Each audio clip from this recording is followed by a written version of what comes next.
I'm joined by Helen Razer, who is an incredible, eminent Australian journalist who, has been absolutely incredible in her sphere for many, many years. And I'm so honored that she's joined us in the Unity 4J Vigil. Thank you.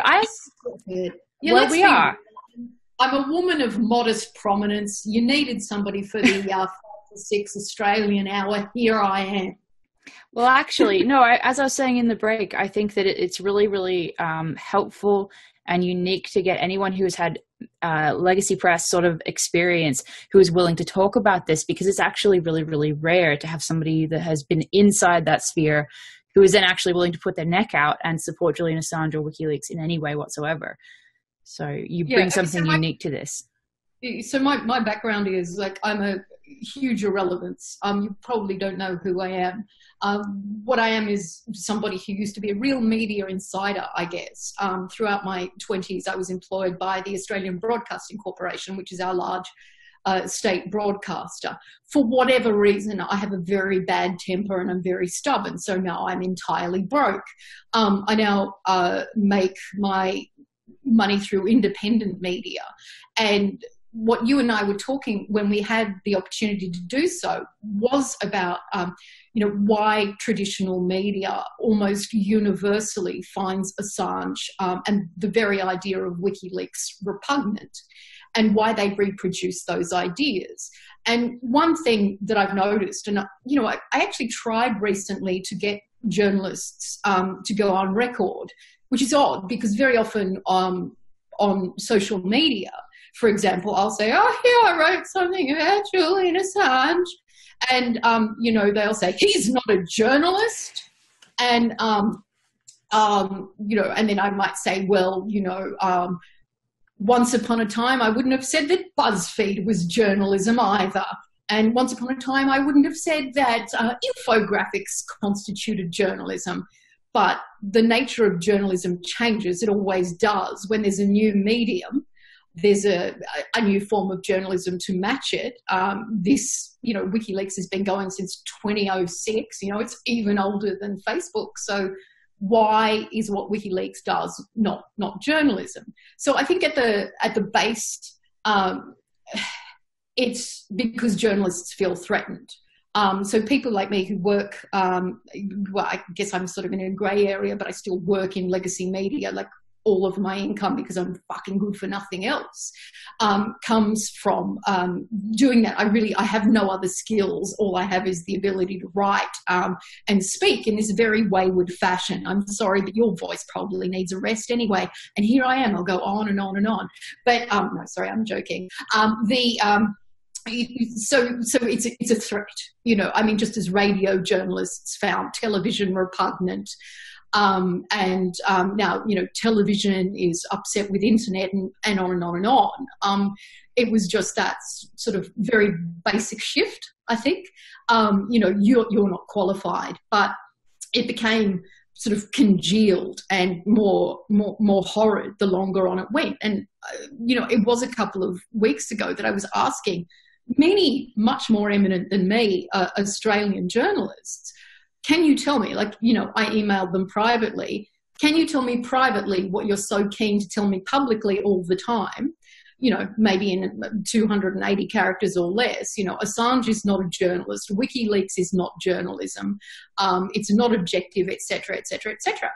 And, it was really frustrating to me. They didn't want to go on record, they're happy to do it online, but they don't want to go on record. There was one gentleman who did, but, one gentleman does not an article make, unfortunately. So, I've been thinking a lot about the kinds of arguments that are routinely used by people in my profession against WikiLeaks. I mean, Elizabeth, what are some of them that you observe frequently? So there's the one that WikiLeaks is not journalism. Exactly. There's also the one that says that, WikiLeaks used to be good, but now Assange is a Putin puppet. That's one that I've seen pretty regularly. Usually nowadays it's usually something to do with Russia specifically. Which is interesting. It's like, actually WikiLeaks hasn't changed a whole lot.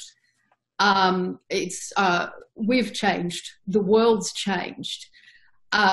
And of course, things, the thing that I find really peculiar about, and I'm more disappointed, and this might make me a hypocrite, but I'm always more disappointed in the liberal left or so-called progressive culture than I am in Murdoch press, for example.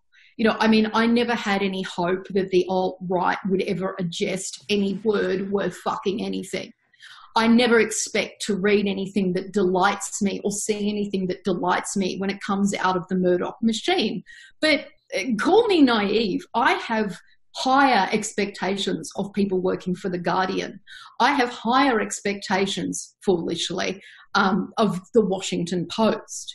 And you see this extraordinary consensus that WikiLeaks has changed and we haven't. But what has occurred from our sort of liberal or progressive friends is, despite the fact that they're the kinds of people who'll say binary thinking is really, really stupid and it's not just either or, and I agree, there's never just two sides to something as complex as communications in the case of WikiLeaks or international relations. But since a particular day in November 2016, I think you know what I'm talking about, we have had an absolute majority of binary thought. And for me, there is no point in discussing simply, Hillary would be better than Trump, a lesser of two evils. Don't let the perfect be the enemy of the good, etc., etc. No, we must not argue in the terms that the dominant media class, which is almost indistinguishable from the political class, gives us.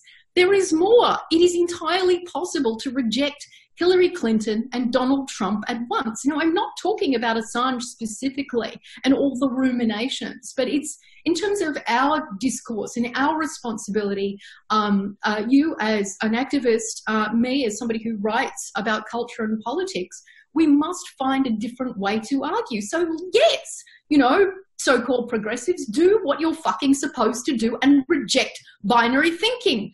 Hillary Clinton has a political history which is monstrous. Have you heard the name Berta Cáceres, which I've probably mispronounced? I do know, however, that she is was an indigenous Honduran who was dedicated to assessing and protesting environmental impact. What did Hillary Clinton do as Secretary of State? She completely ignored that there was a military coup in Honduras.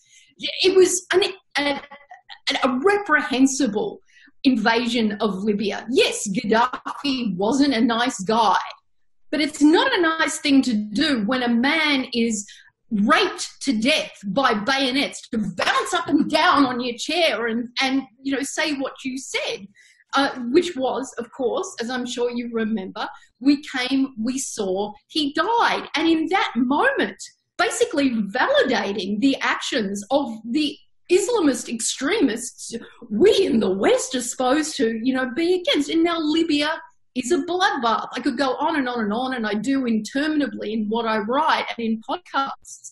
But she's a monstrous Absolutely. person. More than that. More than that, it was, life had begun to be monstrous for many people in the USA.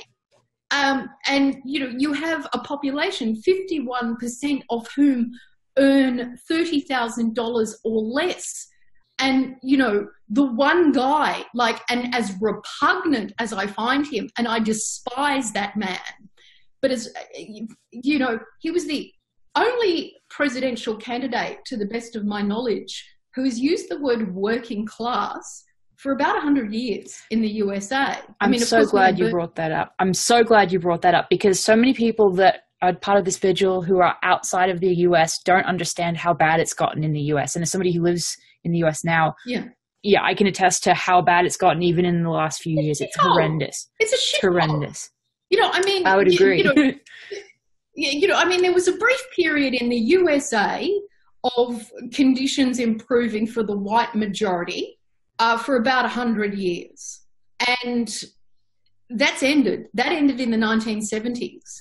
And the trade conditions that America, through, you know, its great power and ingenuity, imposed on the rest of the world, well, all those so-called flyover states, I mean, people live in a way that would not be acceptable to show on television. Exactly. You know? I mean, we have the same thing here in Australia as well.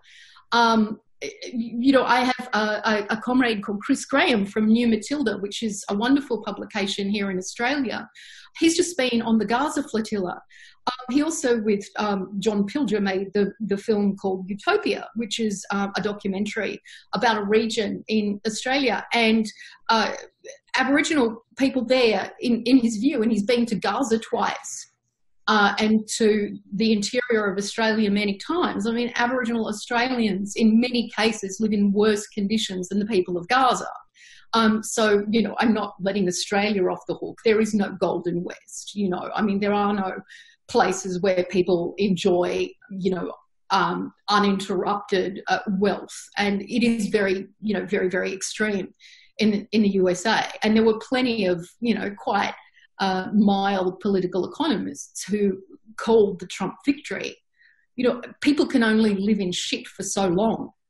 I don't think we'll ever know, you know, what part Russia played, if any at all, in the US election.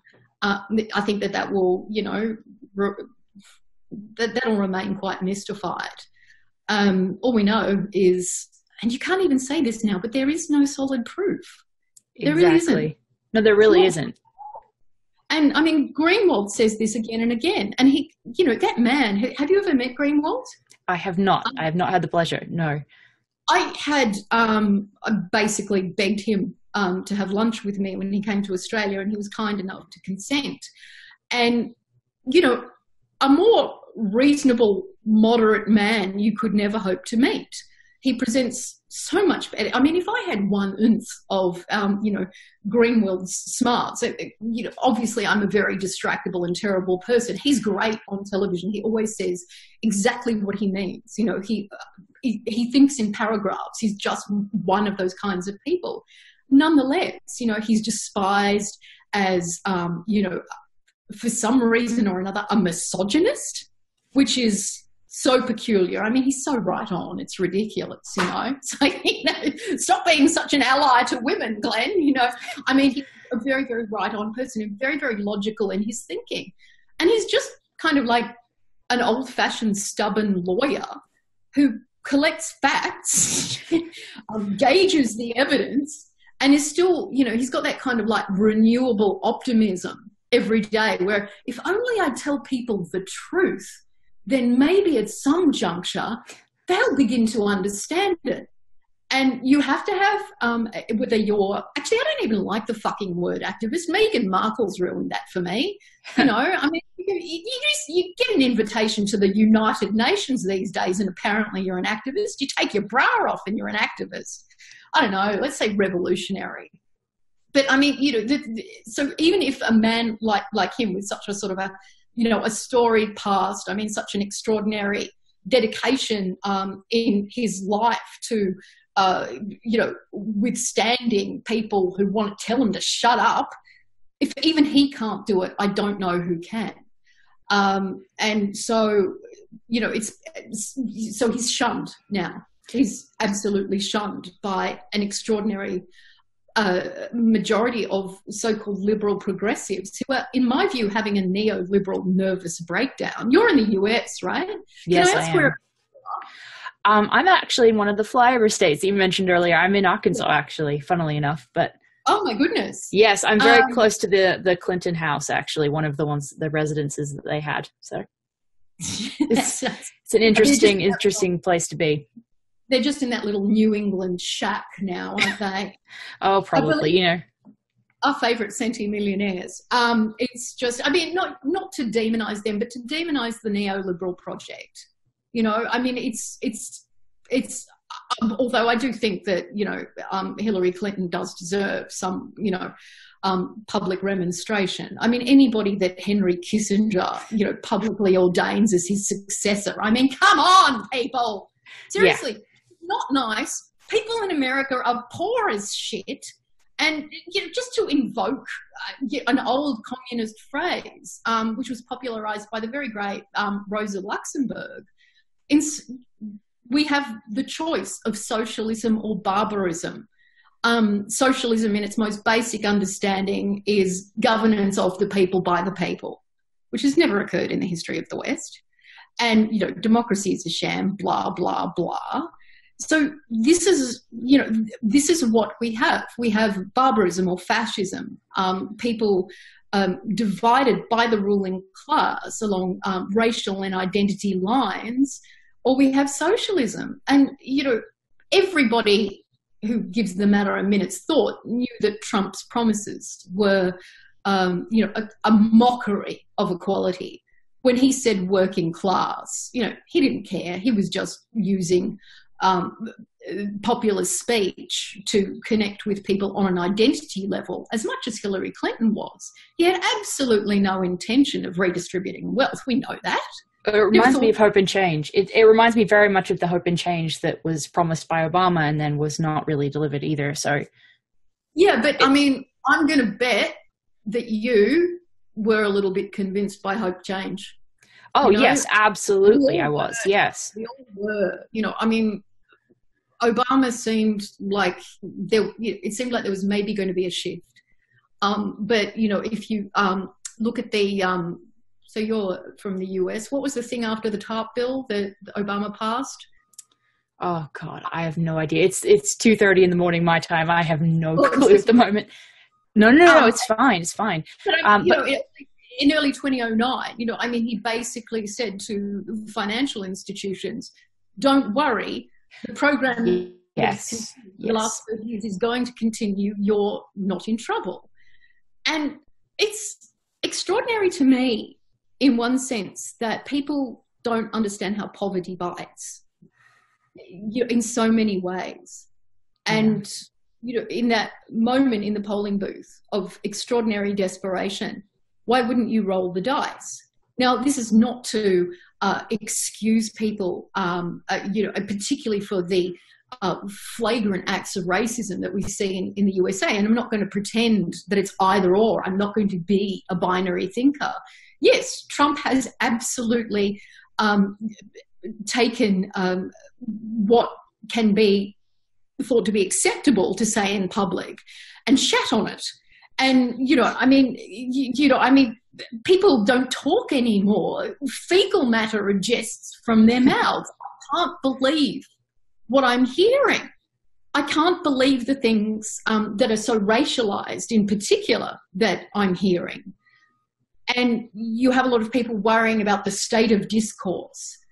Well, you have to think, okay, is the state of discourse the thing that determines all?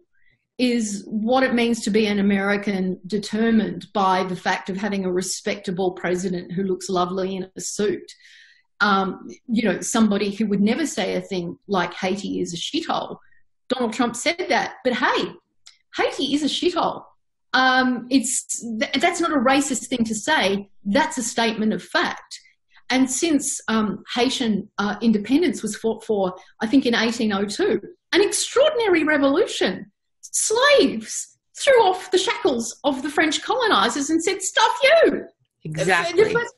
The first free men. And since that time, the USA has been pummeling that tiny half of an island into absolute submission. One of the things that Hillary Clinton did, actually, from never recovering Haiti. And where did I find out this information? Was it WikiLeaks? Exactly. Oh, yes, it was.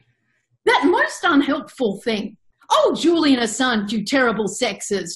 Why don't you just understand that Hillary's a great gal and she just wants all the women to succeed and become the heads of boards? I mean, this is where I found it. You can look it up. The Nation and one of the Haitian newspapers did a wonderful series on Haiti. And the things that we discovered through the diplomatic cables and other documentation about, and famously the Friends of Bill or the Friends of WJC, who would be, after the Haitian earthquake, these people would be privileged as rebuilders. Now, this is dodgy as fuck, to use a very technical term of political economy. You don't privilege rebuilding. And I mean, what on earth, again, I found this on WikiLeaks, you know, that famous cable from Port-au-Prince from the American Embassy, about hours after the earthquake, the words were printed, "The gold rush is on."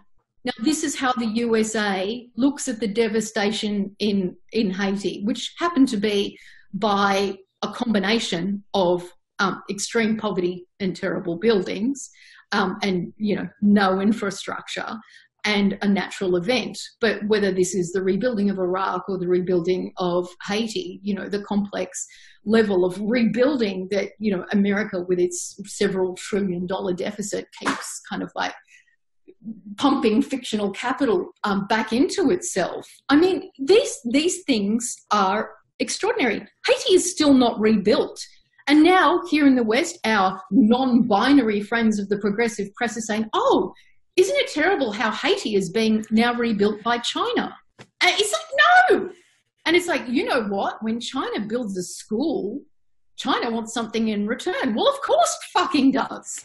You know, it's an emerging power. Why is that a surprise? You know, and if I am an impoverished person in the USA, or I am a member of an impoverished nation whose elections are controlled by the USA, you know, this extraordinary historical thing of you know, black African slaves who managed against all of the odds, so much blood was spilt to establish this freemen post-colony. It's extraordinary. And we continue, or the USA continues to shit on Haiti. And then people have the audacity to say, oh, well, you know, China's moving in to fix it up. Well, the USA never did. You know, I mean, one possibility for bringing peace and fucking humanitarian action to the world is to rebuild some shit. And I have no illusion that, you know, that China has some intrinsic quality that will make it an always peaceful leader of the world. But in the short term, if you're impoverished, if you're living in shit, if you are being raped by, and there are some reports that indicate this, if you are being routinely, ritually, racially raped by UN. Exactly. No, I've reported on that. I know that was what I was going to add, is that in addition to the financial, you know, rape of Haiti, the NGOs, the UN peacekeepers, and a number, you know, from all sorts of organizations were not only sexually abusing, they were trafficking children out of there. You know, it's a long story. But anyway, you know, there's all sorts of horrific things that were done because of the chaos. And a lot of that story got lost when there were allegations about people from NGOs making financial exchanges for sex. And aid. Yeah, sex for aid is a huge, Yeah, but, you know, I don't want to say that one's better than the other, but if one is in a position to exchange sex volitionally for goods, surely that's a little bit better than just being brutalized by a soldier. And these are the sorts of things that happen in war. And rape is used as a weapon of war. But I mean, you know, Haiti is just a mess. And this is just one tiny country that we're talking about. And then, you know, the outrage happens when Trump says that Haiti, inter alia, is a shit nation, is a shithole. And this is the shock. You know, the fact that the nation is a shithole is not a shock. And again, you know, we find out on WikiLeaks that as Secretary of State, Clinton negotiated to keep Haitian wages down at below $3 a day. I mean, what the fuck? You know, how is that not criminal? How is that not brutalizing the female textile workers of that nation? Exactly. And it's just like, shit's complex is all I'm saying. And Assange is complex. And the role of him and of WikiLeaks in, you know, so I wouldn't have known all of that nonsense, which I know I explained, you know, in a very jagged way. But I mean, go to the nation. I mean, you can, of course, always go to the primary documents at WikiLeaks, but you can look at publications like The Nation, who base their reporting on something that is being, you know, not indiscriminately dumped by WikiLeaks, who I will still assert for what it's worth is a form of journalism, absolutely. You know, so you don't have to go to the primary documents. You can look at the journalists who are still brave and stubborn and funded enough to use WikiLeaks as a source. And, you know, I mean, that's another real tragedy. People won't use WikiLeaks as a source now, which is ridiculous because it's all good shit. You know, I mean, despite the fact that, you know, there's never been one document on WikiLeaks which is in doubt, right? Absolutely. Their record is amazing. It's impeccable. And and that's, you know, that's another great tragedy to me. And I mean, not to be too much of a pessimist, but I do wonder whether sometimes we rely too much on this idea that truth will out, that only if people know the truth, you know, if only they know the root cause, then their political consciousness will change. Yeah, well, the information's there, and, you know, it doesn't matter. You can still come to a number of different conclusions. And if you are a journalist, and if you are living in Manhattan, the reason that I asked you was about where you lived. You're in a so-called flyover state. If you're in Manhattan, and if you'd had a slightly different life, and if you've been to a very good school, you know, perhaps had a master's in journalism from Columbia, and if you'd, you know, grown up believing in the humanitarian myth of the world's bloodthirsty hegemon, then, and if the same thing had happened to me, you and I might have very different perspectives. And if we lived in Manhattan and that was all that we knew, although we probably live, you know, Williamsburg these days, wouldn't we?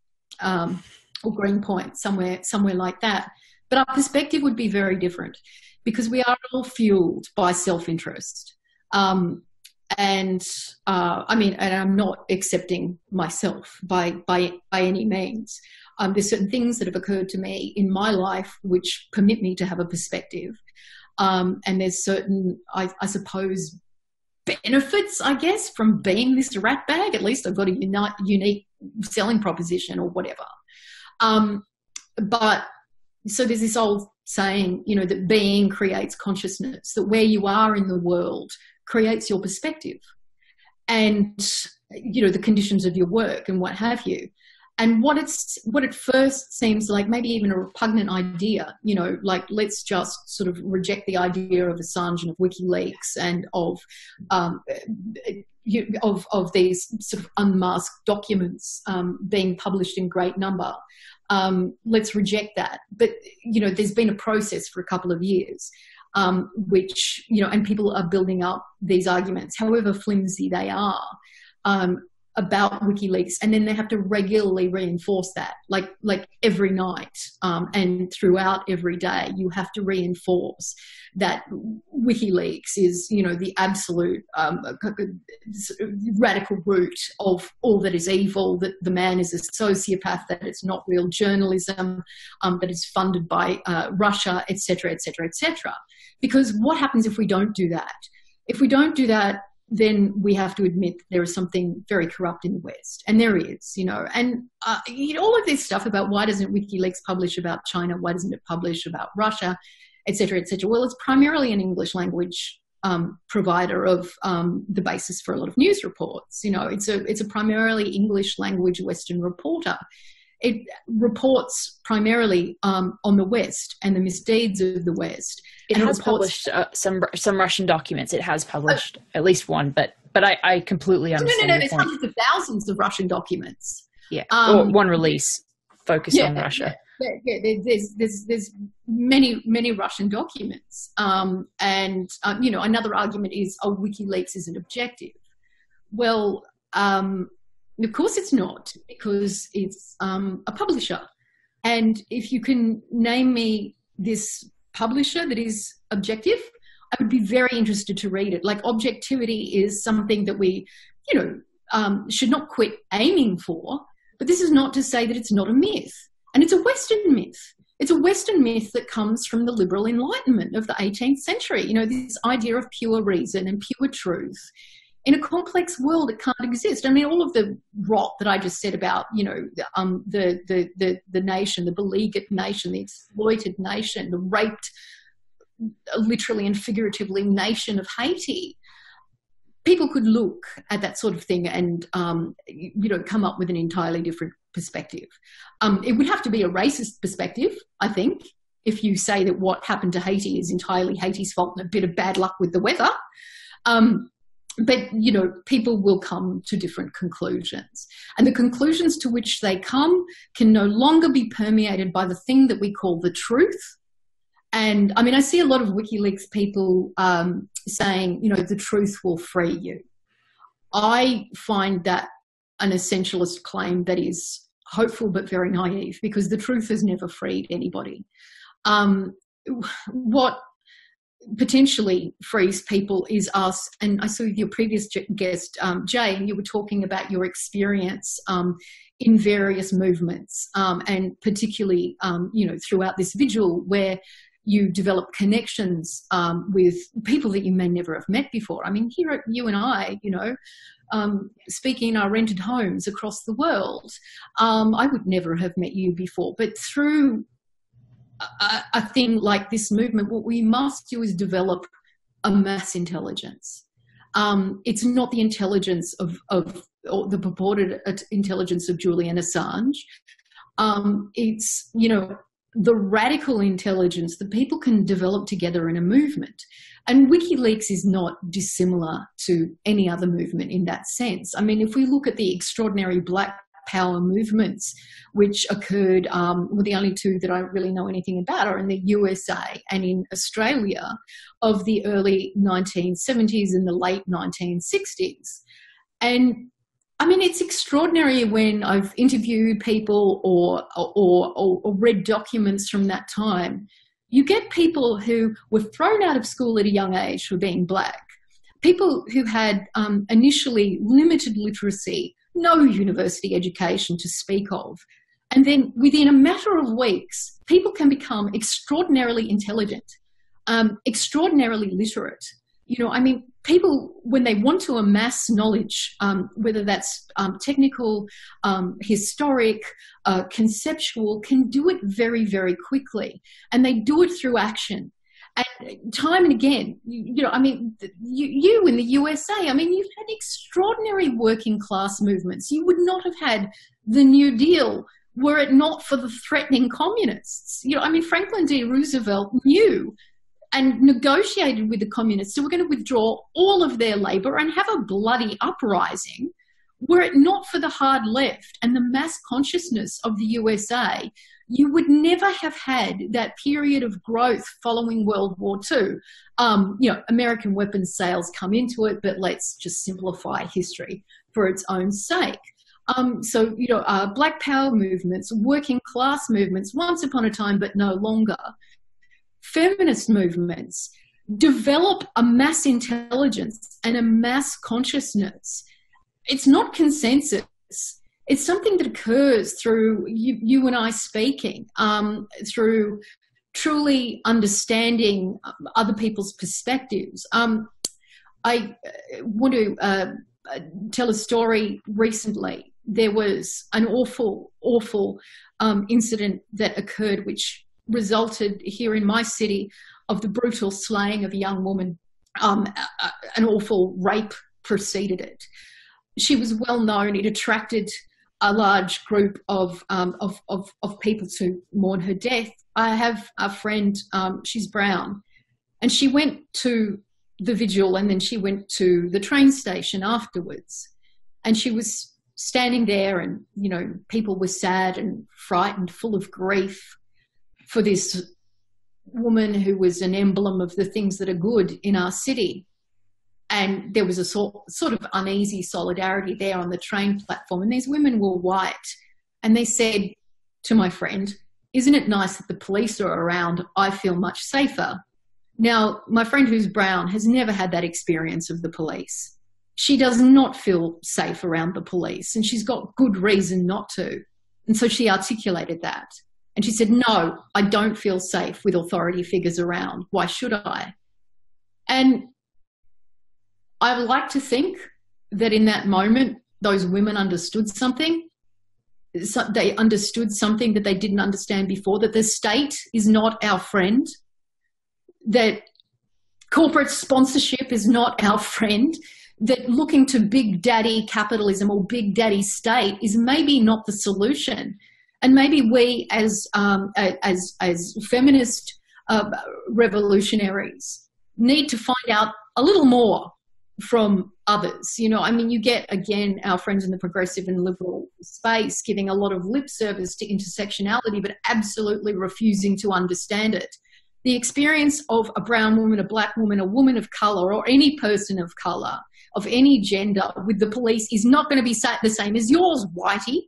And it is only in the moments of activism that you begin to understand these sorts of things. You know, I can pull on well-behaved, tertiary educated white girl. I have been arrested.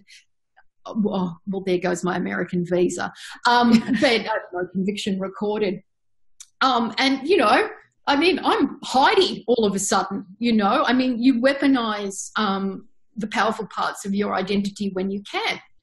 But my brown friend can't do that. And were it not for time in anti-racist struggles, I wouldn't know that at all. Having said that, WikiLeaks supporters are a very, very politically diverse lot of people as well. And I'm never going to understand you fucking ultra-right libertarians who are like free speech at all costs, as if free speech, you know, is the highest honour that can be bestowed on all humanity. No, fucking food and water and shelter are, you pricks.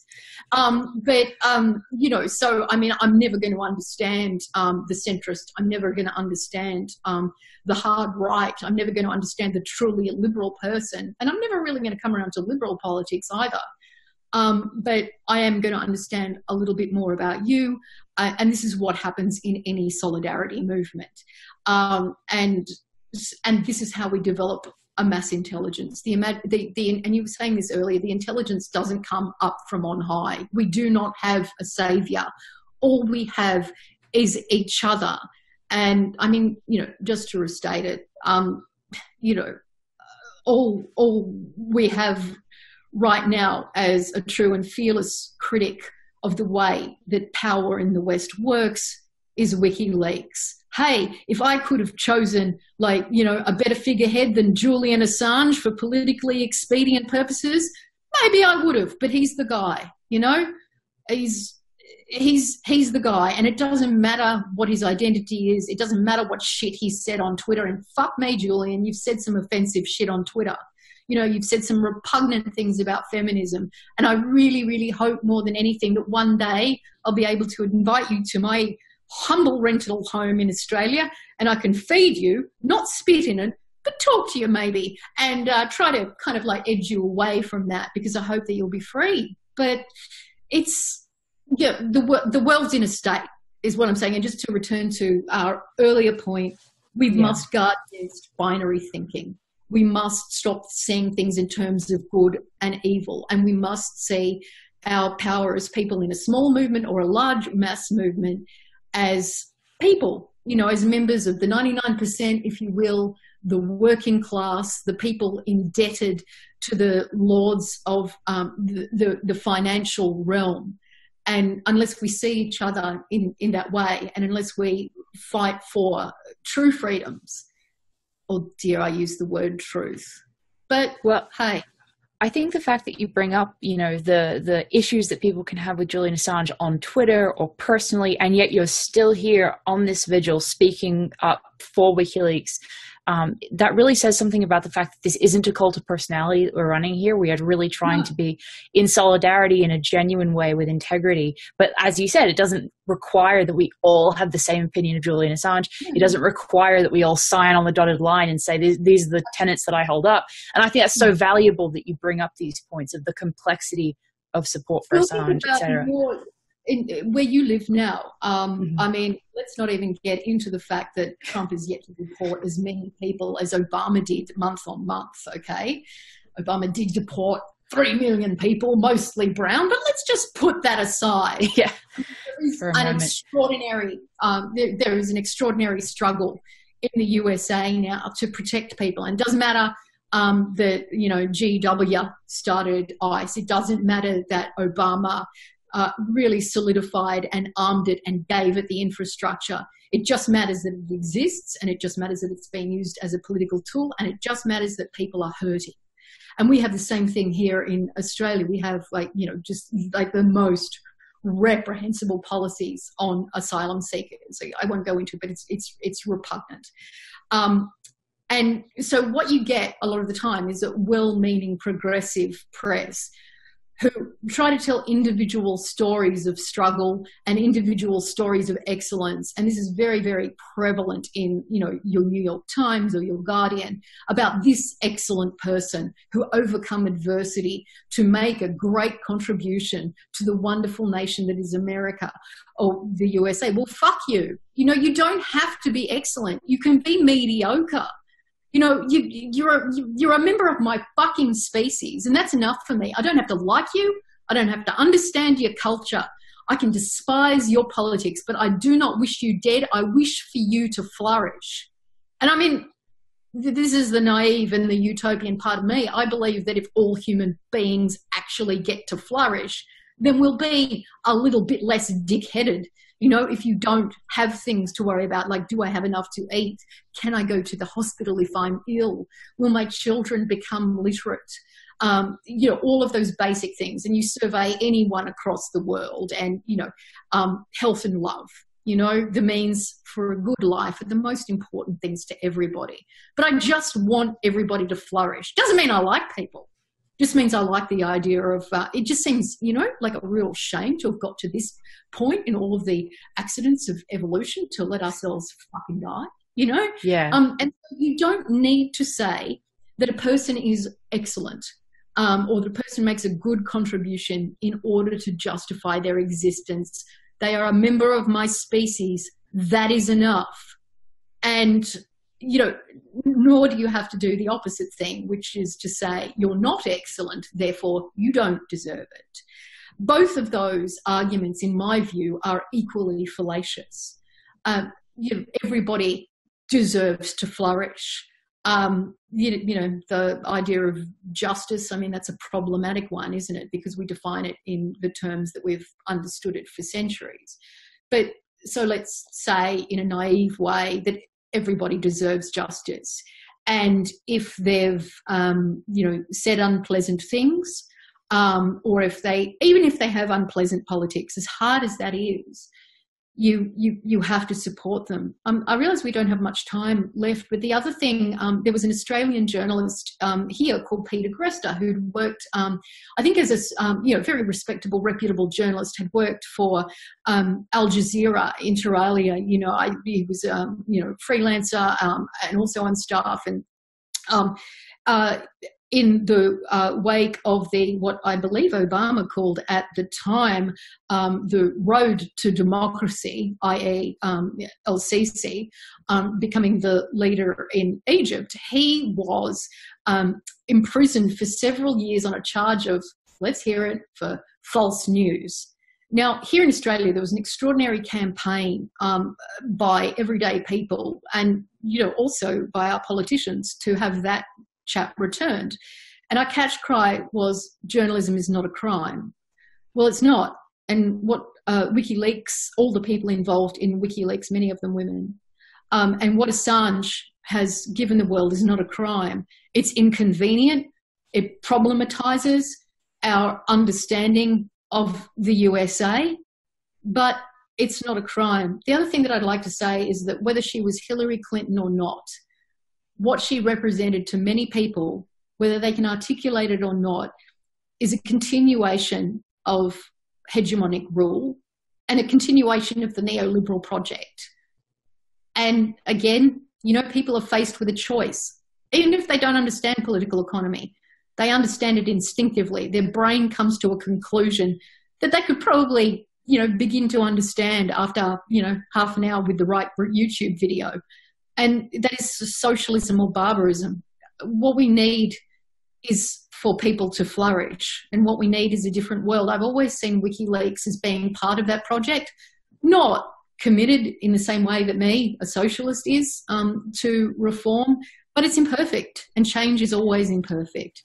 Julian Assange is imperfect, but your reasoning is deeply flawed and deeply imperfect.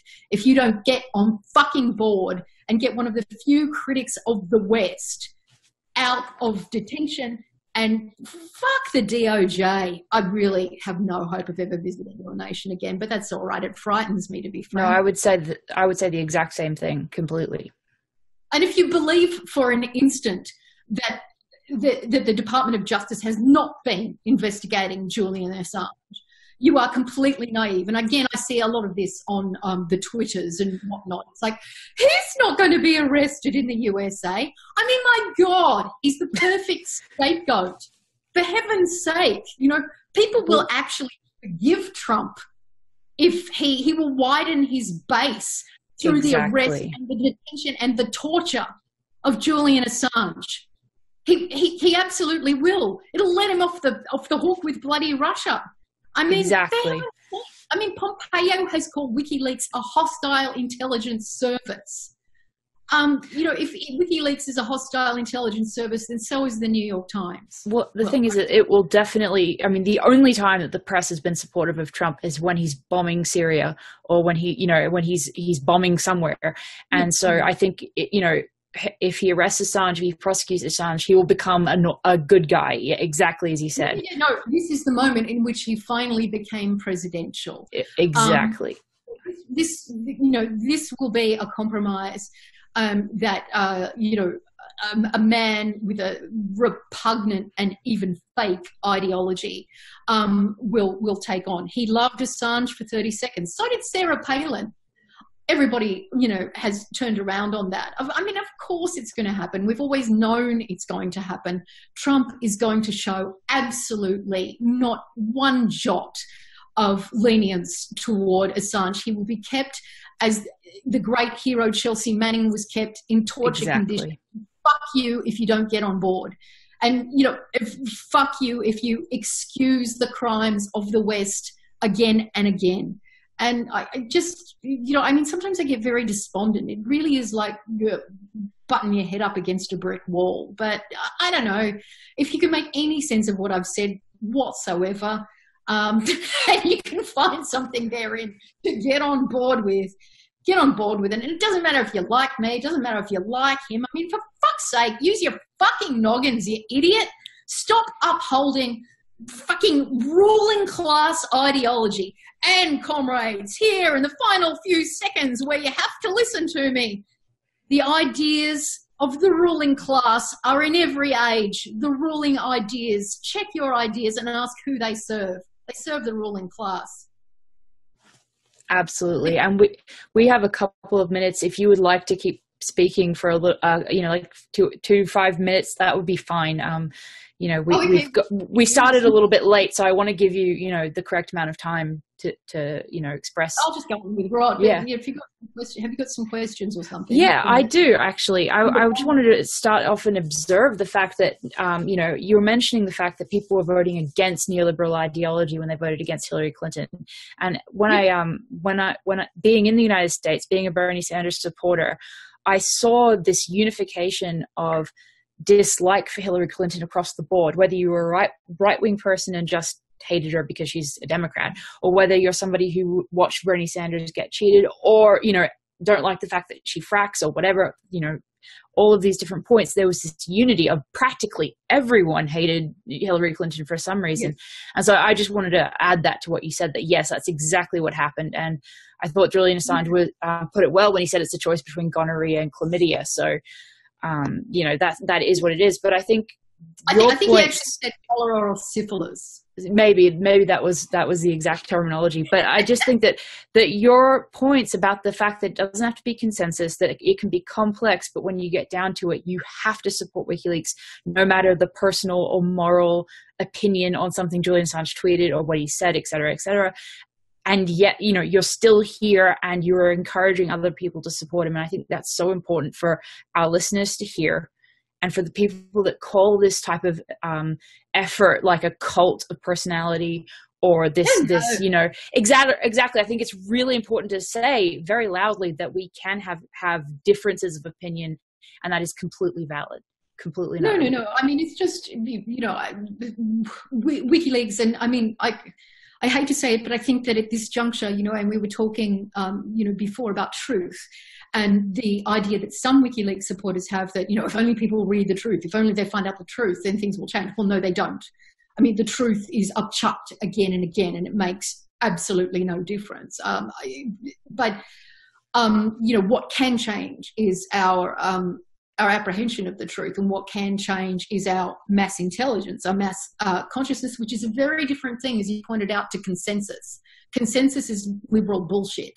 We'll never have consensus. All we can have, and that comes through moments of activism. Or again, I don't want to call it activism, ever since Meghan Markle. I mean, Hillary Clinton calls herself an activist. Exactly.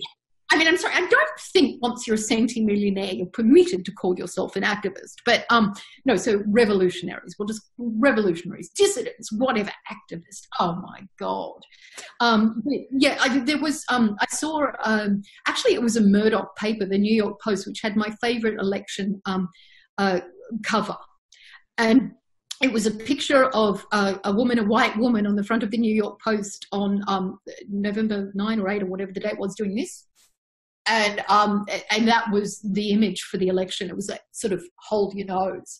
And I think that was, from what I understand, perhaps the overwhelming response to the two most unpopular candidates in the history of the candidacy for presidents. They were, but it was about as much fun and truly in the spirit of democracy as changing a tray full of cat turds. I mean, nobody, holding your nose is absolutely the correct response. But this shows the extraordinary gulf between the media class and the other thing you don't forget is that, say, my income now is about $50,000 Australian a year, which is pretty much dollar for dollar the same as the US. Now, my income 10 years ago was rather different, rather more comfortable. And this has happened to a lot of people in legacy media. And, they've got personal panic as well. And so they associate what they can't even call yet the neoliberal program with the time of their great comfort. Now, that's actually one of the things I'm really glad you brought up, and I really want to ask you about, which is the way in which the financial situation influences the kind of stenography for the state that we see so much in legacy media, and that hypocrisy and that unwillingness to rock the boat and support Assange, etc. I mean, in rare cases, people earn good money, and they and then they become, I mean, there's so many people in Australia, and I'm on the speaking circuit, women, eminent women, successful women who owned advertising companies and what have you, are all doing very well now on this lucrative speaking circuit. They're paid $20,000, nearly half my annual income, for example, to do, like a Women in Business Awards or something like that. So it's sort of fairly easy work for fairly reasonable corporate pay. And I used to get those kinds of gigs, to be frank. Fuck, I wish I got them still, but it's not going to happen. So in rare cases, there are high-income women who present that way. And, they'll write article after article about if only Hillary were the president, things would be wonderful. And, she did this and she did that, and she used to help disabled kiddies. Oh, come on. For heaven's sake, she used to be on the board of Walmart. I mean, in your state, in Arkansas. Yes, I mean, I know. There's a really great book. One of my comrades, a beautiful woman called Yasmin Nair, who's a great part of the radical queer movement in the USA. So Yasmin Nair, just look her up, Nair. Her stuff is extraordinary. She was one of many people, including Liz Featherstone, the author, who contributed to a book from Verso called Hillary Clinton, False Choices. It's very engaging for somebody who considers themselves feminist to read, because it gives an account of what she has done for women, really. There's some accounts of her policy. and how women became very much an immiserated class under those sorts of principles, etc., and the women of Libya and blah blah blah, and Saudi Arabia, and on and on and on. Oh, but yes. Yeah, I mean, we could talk all day about that, but I want to ask you specifically though about the people that are not, the people that are getting $20,000 per speaking gig, but who are, let's say, just a reporter who is paid by a legacy press outlet, and they don't express their opinions in a genuine way. That's what So this is an elite class of influencers, and Brand Hillary has, become very much, the sort of ruling media class equivalent of Apple or something. It's a brand with which you want to be identified. It's one of extraordinary strength, etc., etc. But for especially young ladies, and journalism is just such an underpaid industry now, of course, women are doing it, for women who aspire, and what does Hillary give us? Anything more than this idea of the aspirational class, and this idea that, oh my God, this is when she lost the election. It wasn't the voting machines, which have been broken, we know, since 2000. Does nobody remember Bush in 2000? Yes. Is it only me? Your voting machines are fucked.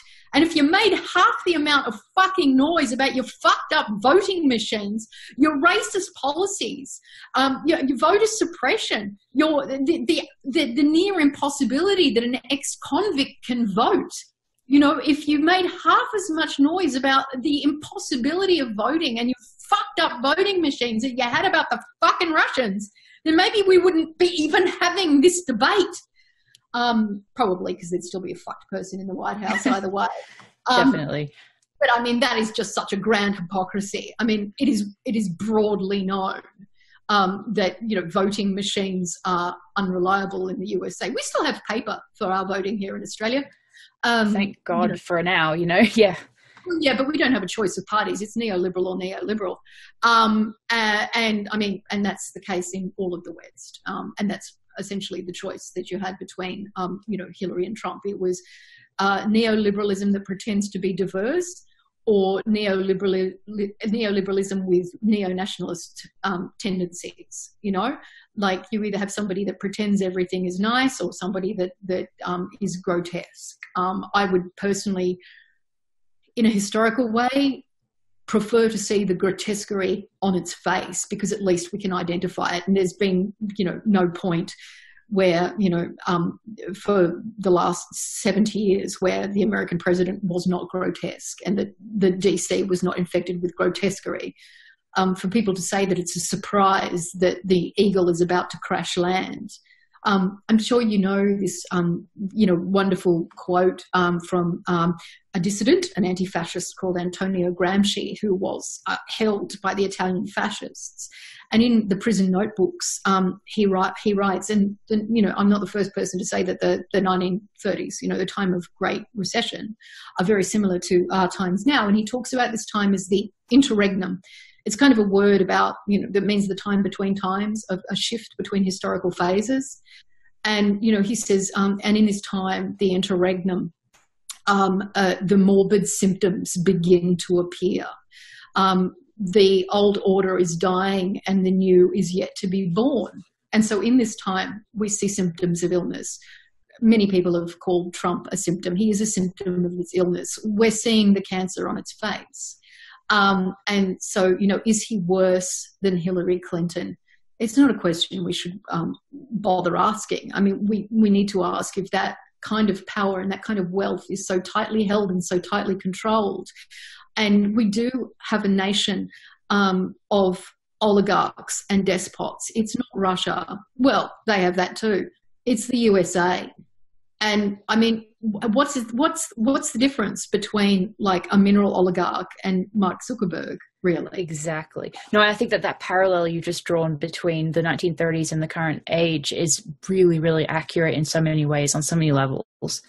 It's and it's also like the HUAC age, the House Un-American Activities Commission. And, I have no doubt that, I'm going to make every effort to stay off the internet for several days after this, because I know that there will be remarks about my insane appearance. There will be people saying she was clearly drunk. No, I'm not. I'm just a person with, a distracted way of expressing herself. I'm completely sober. I'm not mad. I do, well, I'm a little bit crazy, but, I just do a lot of reading. But I know that in coming days, there will be notes about my hypocrisy. There will be people, I have genetically weird eyes. People will read this as an example of my insanity. They will use any facial tick or anything to say that I'm clearly insane. As you would know, you've got to grow a bit of a tough hide, and you have to, not see the things that are written about yourself in order to keep on with whatever your project is. I think the one thing that we perhaps all suspect as human beings, that our personal project of understanding the world is a quest for objectivity. That's okay. That's true. Like, keep questing for objectivity. Just never think that you're going to attain it, and allow those subjective moments, like the story that I told you about my friend who's brown, just brown Muslim, being in the train station, hearing white women say, "Isn't it great that the police are around?" and her saying, "No, it's not." And in that moment, I really hope that the white women saw things from her perspective and appreciated her subjectivity. And in that moment of shared feminist struggle, maybe fucking understood something for the first time. And again, maybe understood. And fuck you, you liberal feminists. You need to understand this. The state will not save you. Hillary Clinton will not save you. People who want to tightly control power will not save you. And I mean,